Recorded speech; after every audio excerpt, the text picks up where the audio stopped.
Order! Order! You are an incorrigible delinquent at times. Behave yourself, man!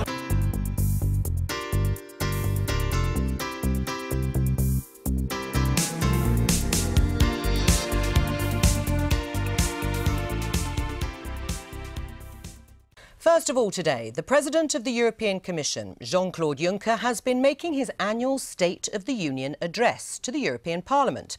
He proposed more EU integration, an EU finance minister, help for all EU countries to join the euro and a drive forward in European defence. He left mention of Brexit to the end of his speech. March 29th, 2019, that will be the date where the United Kingdom will leave the European Union. This will be a very sad and tragic moment in our history. We will always regret this, and I think that you will regret it as well soon, if I might say.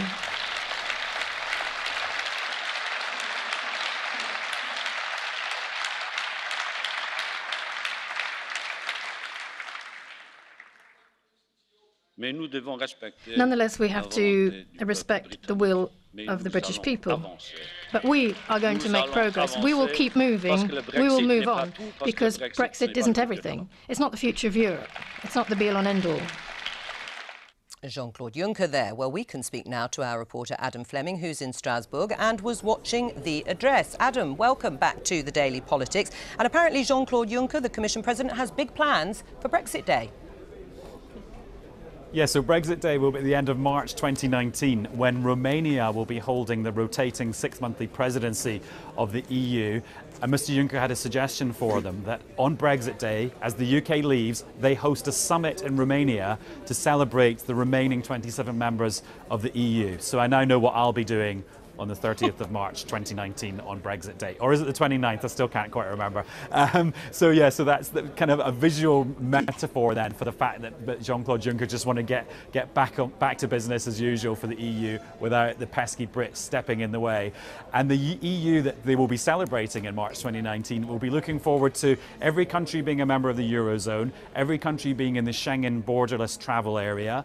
There will be a combined president of the Commission and the Council, so a sort of super Donald Tusk, Jean-Claude Juncker merger.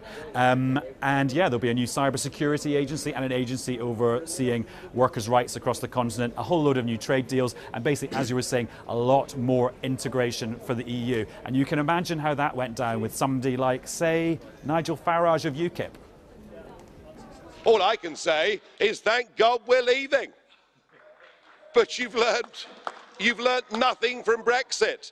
If you'd given Cameron concessions, particularly on immigration, the Brexit vote, I have to admit, would never, ever have happened. And yet, the lesson you take is you're going to centralise, you're going to move on to this new, I think very worrying, undemocratic union.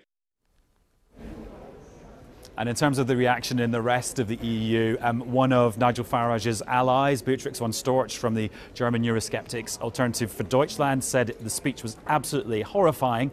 Contrast that with a centre-right MEP from Finland who said it was absolutely ideal, the right way forward to making sure that every euro that's spent in Europe is spent better and that everyone gets on a lot better. And just before I go, over here there is a table and chairs set up for President Juncker himself to come and do a series of interviews with European broadcasters over the next hour. Although sadly, he'll not be doing one with me or the BBC. It's the remaining members of the EU only. Have you been pushed to the back of the queue, Adam Fleming, to coin a phrase? Anyway, Adam in Strasbourg, thank you very much. Sam Gyimah, the European Commission President, says we'll regret Brexit too. Is that a comment, do you think, on the so-called €50 billion divorce settlement that Britain is going to be asked to pay? Well, when I heard those comments, I thought he will say that, wouldn't he? You know, he's on the other side of the table to us, negotiating with us. I don't expect him to talk up our position at all. And those comments were made in a very specific context, which is a context where he's talking about deeper political and economic integration of the members of the EU. And that is a direction that Britain was never going to go in. I think our relationship with the EU has always been one of a cost-benefit analysis. And we are leaving now. And I think rather than berating Britain or us berating the EU, the most important thing is how we come to an agreement on an arrangement that encompasses free trade, security, cooperation, and all those issues, so that we can continue to mutually benefit from each other and being close to each other. Tracy, whose side are you on? Do you agree with the sentiments of Jean-Claude Juncker or with the government and Sam Gyimah in this case? Well, I would say I understand exactly what he's saying. Like any divorce, you're always going to say, we're going to be fine without you, we're going to be fine. So I understand what he's saying. I don't think it's maybe, you know, helpful. Do you think Britain will regret it? I don't think so, because I think what we need to say is we're going to have a jobs first Brexit. We're going to make sure that we have a proper partnership, that we work for jobs and we keep our rights, and that, you know, that we have a positive attitude to this, because we have to accept the will of the British people. But so far, Labour's strategy on Brexit in terms of getting what you want hasn't worked. I mean, first of all, you failed to defeat the government's EU withdrawal bill. Not a single Tory Remainer rebel voted with you to defeat the bill. And instead, actually, 7 of your own MPs voted against the party line and with the government. So it didn't work. I do think it's difficult for Labour MPs with massive Remain majorities. I think everybody was taking that, you know, their own position.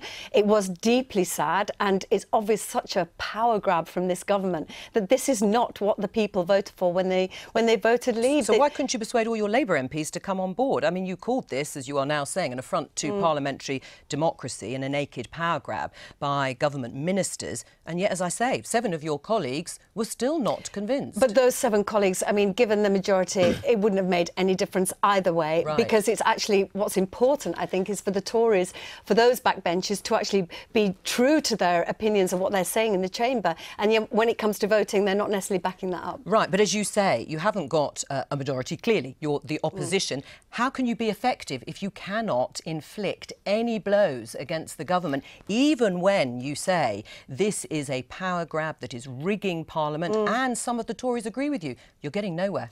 Well, I disagree in that... Well, they passed easily. In that Keir Starmer, actually, we are now becoming the adults in the room, and you're actually getting the opposition to say, yes, we do need that transition. Yes, we cannot face a cliff edge that would be completely calamitous for this government and for the people, for jobs, for training, for environmental rights. We cannot go to that cliff edge. And now they realise it because of the work we've done. Well, they haven't realised it. Are you going to change your minds on the transition period? Will you, and do you think that still on the negotiating table is the idea that we should stay in the single market and the customs union during transition? Well, Philip Hammond would say so. Well, I think the debate has moved on that there is going to be a transition. We are going to put that on the table. What form that transition will take, what the institutional arrangements would be, are yet to be determined. But I think we all understand that, yes, we are leaving the EU on March the 30th, but we want to leave in a way that makes sure that we can, economy continues to grow, but also we provide certainty for business. Right, so are you saying that it is a possibility, a real possibility, that Britain will stay in the single market and the customs union and thereby keep freedom of movement through a 2-3-year transition period? It's difficult for that to see how that works, given that we would have actually left the EU. It's yet to be determined what the nature of those arrangements are. And I think that's going to be born out of the negotiations, and nobody can really tell exactly. Well, paint me a picture of how those negotiations would look then. If, as you say, it's difficult to stay in the single market and the customs union, what are you suggesting? Well, it's possible to know what to have some kind of framework agreement, to know where we're going to end up after transition, what the date is, and then in the interregnum know what kind of arrangements we have. Well, what kind of arrangement would it be during transition? Would we still be able to trade with the EU in the same way as we do now as a member of the single market? All I can say is this will be born out of the negotiations. But what we would want is we would want to give business as much certainty as possible, as early as possible, as to what those arrangements are. Now, it's a negotiation. We're not going to be able to determine what it is unilaterally. So to sit here and say this is what it's going to be, it's not. Except Theresa May's Lancaster House speech, and we haven't heard anything more concrete really than that. Although I know that there is a speech coming up next week from her on this. Said that when we left, we would leave both those institutions, and that would mean the end of the jurisdiction of the European Court of Justice. You're saying that that wouldn't necessarily be the case. No, you're asking me specifically what arrangements we would have during any transitional period, as opposed to when we leave the EU, would we have left the EU? Of course we would have left. But what provisions govern a transition period are yet to be negotiated. What's going to make it difficult for you, Tracy, though, and Labour as the opposition is that you also failed to win the vote in terms of the makeup of those public bill committees that's going to scrutinise this legislation. There's going to be a Conservative majority on those committees. So you're not going to be able to get your way or influence how those negotiations are going on, even at that level. I think this is just systematic of this arrogance of this government, that they're listening to the people, but what they're saying is we're not going to give you what you wanted, which is to take back control. What they're saying is we're going to take back control, and we will press the government in every opportunity to ensure, going through line by line, that we do not lose workers' rights and opportunities for our young people. You're facing trench warfare, basically. You may have won this parliamentary hurdle, but actually there is going to be now months and months of trench warfare with the opposition and with some of your own MPs. Of course. I mean, look, Brexit is a hugely complex issue. Brexit, the reason why we had a referendum on it and it wasn't just decided by the House of Commons is that it's also a divisive issue. So I expect that to be reflected in how we go around this debate in the House of Commons. But the most important thing is that ultimately that the House of Commons decides on kind of where we're going to end up, and that is certainly going to be the case. But of course, as we go through it, there are going to be strong feelings on all sides because it is a very big, important issue for our country. What would you like to hear Theresa May say in her big Brexit speech next week? Well, I think the Lancaster House speech was great. We all got behind it. I think what we would want to see is, now that the rubber's hit the road in terms of the negotiations, kind of how that actually plays out over the next year or two during those negotiations, in terms of transition, of course, in terms of freedom of movement, all of those things. You'd want to see kind of what our current thinking is now that we've actually engaged in discussions with our European counterparts. Do you think she needs to strike a different tone after the election? I think her tone is absolutely fine. I think the same sort of tone as at Lancaster House pre-election? I think the Lancaster House speech, as I said, we could all get behind. When I personally look at the Brexit debate, and now, when I personally look at the Brexit debate, what I find frustrating is the lack of respect for each side of the other side's opinion, leave and remain. Now, there are patriots who voted leave. There are patriots who voted remain. And I think as a country going into this, I think that needs to be recognised in terms of the tone of the debate and of the discussion. Do you think the language has been unhelpful? You used the word patriots. Do you think some of your colleagues, Remain colleagues, have been painted as unpatriotic and disloyal? I think emotions run high. Emotions run high because people feel viscerally strongly about all these issues. And I think we can't have this debate if we don't have respect for each other's opinion, especially as it's not just about delivering Brexit, but it's also about what country we build beyond Brexit, and that requires all of us to come together and to work together. Should Theresa May acknowledge Remain voters a little bit more? I think what Theresa May has staked out, and I voted Remain, I campaigned for Remain, is the logic of the referendum result. And the logic of the referendum result is that we are going to leave the EU, unlike the Labour position, which is sort of in, out, shake it all about. Absolutely not. All right, no, we'll have plenty of time to talk about it, but we're going to leave this discussion just for the moment. Britain will regret its decision to leave the EU, the President of the European Commission has insisted. Jean-Claude Juncker said the UK's exit would be a sad and tragic moment, but it was not the be-all and end-all. Well, Mr Juncker's words were greeted with applause by MEPs who were watching him deliver his State of the Union address in Strasbourg this morning. March 29th, 2019, that was the date where the United Kingdom will leave the European Union. This will be a very sad and tragic moment in our history. We will always regret this, and I think that you will regret it as well soon, if I might say.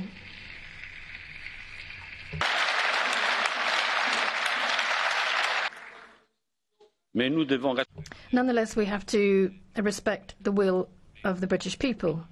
But we are going to make progress. We will keep moving. We will move on, because Brexit isn't everything. It's not the future of Europe. It's not the be-all and end-all. It's not the be-all and end-all, says Mr Juncker. Let's go live to Strasbourg. Our senior correspondent, Michelle Clifford, is there for us this afternoon. Michelle.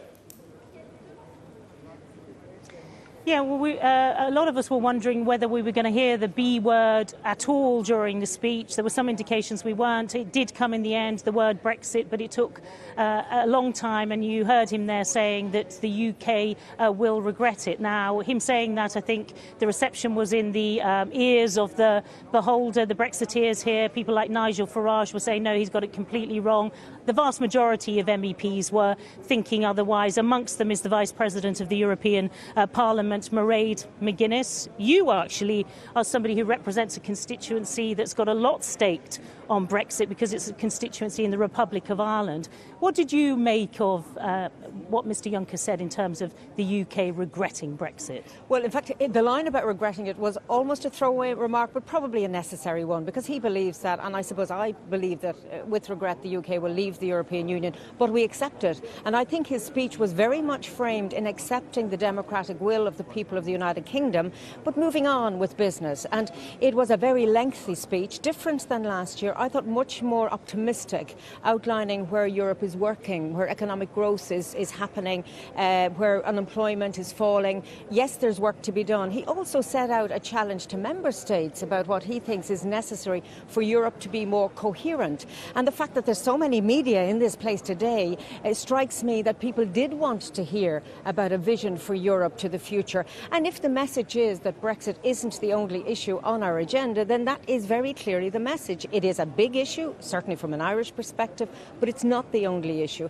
And it's also important that the EU27, and Ireland is one of the EU27, whatever their differences on many issues are and will be, that they see a future of unity, not division. And that is going to be hard to deliver on, but it was important that the President of the Commission came, said what he said, and we really need to reflect, reread and analyse, particularly those proposals he's come up with. And it was very much about positive PR, wasn't it, in terms of the remaining 27? You know, PR is a dirty word, frankly, so I would not regard this as positive PR. And in one sense, we got very little of a flavour of this speech until today. This was, in my vision, a workbook for the future. There's parts of it that I absolutely could work with. There's others I would have concerns about. I mean, there's talk about a transnational list for elections, but maybe these things will come in the future.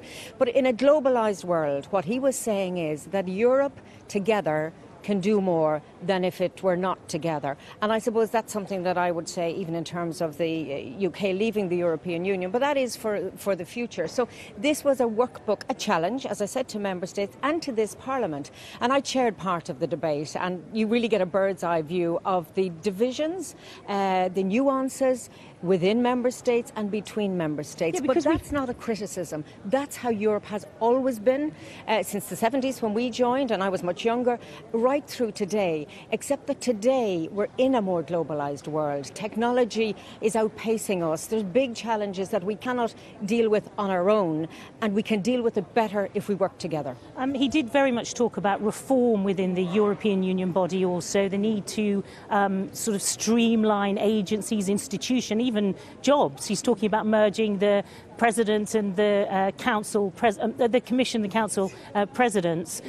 Now, streamlining is a good word, and potentially a lot of people will be attracted to that. Other people saw his proposals as very much a centralising of power, going back to the old days of the EU. If you don't like the European Union, you're going to pick out the bits of it, you're cherry-picking the bits you don't like, and you're amplifying those. And I saw people run out of the chamber, they had their headline.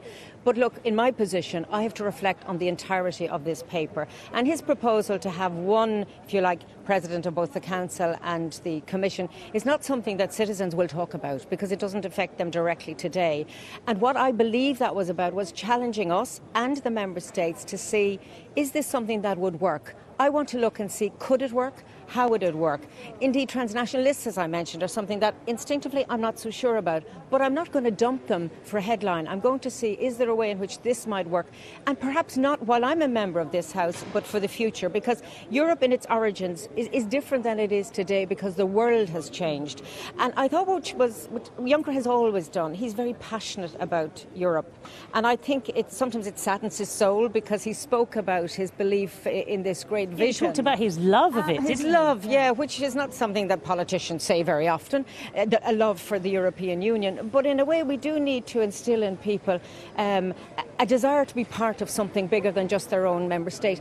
And if there's anything to worry about from my point of view as Vice President, but also as an Irish member, we're a small country, is the idea that national egos, even of our near neighbours or others, would become more important than the idea of countries cooperating, because we will have to do that anyway. We're going to work with within our EU 27, and Juncker, I think today he prodded and poked a little on some of the detail. I think we will have to look between the lines as well. He's not going to succeed in all of this, but then no leader of vision will ever get everything across the line. But if you don't aim at a certain bar, you're not going to even get close to it. Just let me ask you briefly, I mean, today was about him setting out a vision for the next couple of years. He steps down in 2019. Like any US president coming to the end of his time, he wants to start creating a legacy. Was today's speech and the vision that was laid out about Juncker creating his own legacy? I would doubt if he sat down and said, what am I doing this for? It's my legacy. I would have thought it was much more framed, and we've come through a bad patch here in the European Union. It's been a tough time with the economic crisis, the Brexit vote, and indeed the negotiations are difficult. So I would have thought, and I didn't ask him, that he would have sat down and say, the Europe that I love, what do I want for its future? And I don't think it was personal about what he wants to be thought about when he leaves that position. Really? He's a politician. Yeah, but I mean, I think you perhaps don't know enough with respect about how politicians think. I would have thought it much better that he would achieve something through this vision paper, that he can say, look, when I made that speech, perhaps not all of it was going to happen, but we did achieve 50% of what I set out, and Europe is a better and stronger place because of that. Thank you very much indeed, Marie McGuinness. Jean-Claude Juncker said that in 2019, when the EU leaves, or the UK leaves the European Union, there's going to be a summit of the other 27, and they're going to talk about unity going forward. Today, very much the tone was about positivity, about feeling much more optimistic, address Brexit, but it really wasn't the hot topic on the speech. Michelle, thanks a lot. Jean-Claude Juncker, the President of the European Commission, has told MEPs in Brussels that Britain will soon regret its decision to leave the EU. He used his annual State of the European Union speech to argue that the EU should now see Britain's exit, which he also called sad and tragic, as an opportunity for the remaining countries to move towards a closer union. Damien Grammaticus reports. Do subito la parola al Presidente Juncker. This was a striking shift from the EU, its leaders oozing optimism, because they believe the worst crises of recent years are behind them. Europe's economy is now growing faster than America's, the migrant surge receding. Even Brexit has not proved fatal to their union. On the 29th of March 2019, the United Kingdom will leave the European Union. It will be a sad and tragic moment. We will always regret it, and you will come to regret it soon. What's striking, listening to this whole speech, is that that's the only reference Mr. Juncker's made to Brexit in an hour of talking. The rest of it has all been about the EU without the UK, setting out his vision for the future. And he wants quite far-reaching change, an EU that both grows bigger and integrates even more in many ways.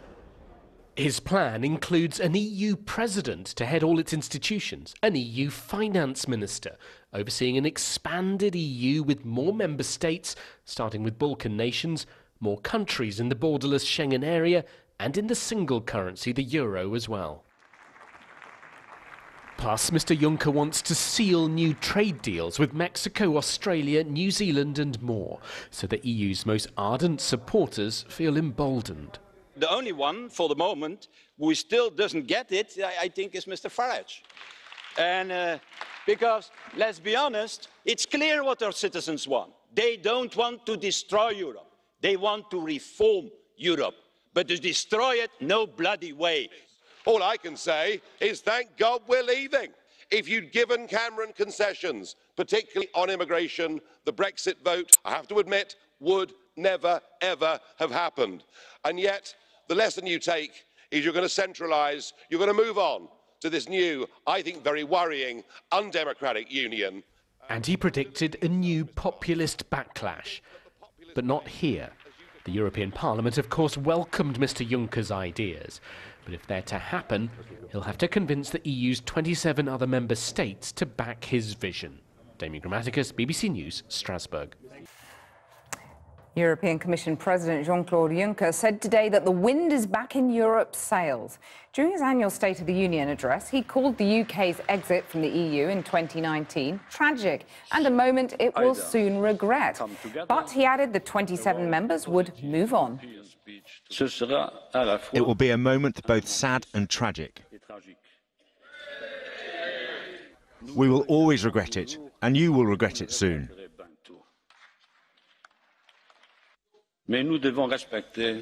But we have to respect the will of the British people, and we will go on. We will go on because Brexit is not everything. Brexit is not the future of Europe. We learned today that the Prime Minister will give a speech about Brexit next Friday. That's next week. It's the one that's been keenly anticipated. What do we know about this speech? If anyone can tell us. Nick, what can?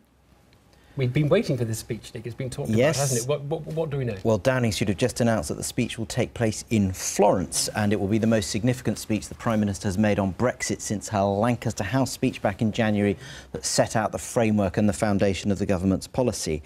And essentially what the Prime Minister's do is she's going to show some love for Europe by going to what Number 10 is describing as the historic heart of Europe. And really what she's doing by going to the birthplace of the Renaissance is really to illustrate her point that the UK is leaving the EU, but it is not leaving Europe.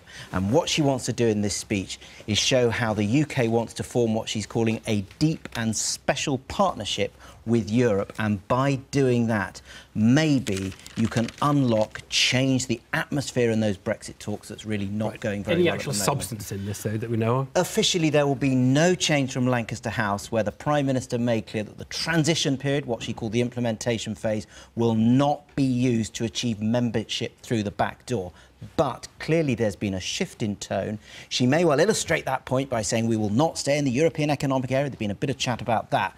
But what she's got to try and do is illustrate what David Davis and Philip Hammond have been saying, which is that we will have a relationship that is close to membership in the transition period. Thanks, Nick.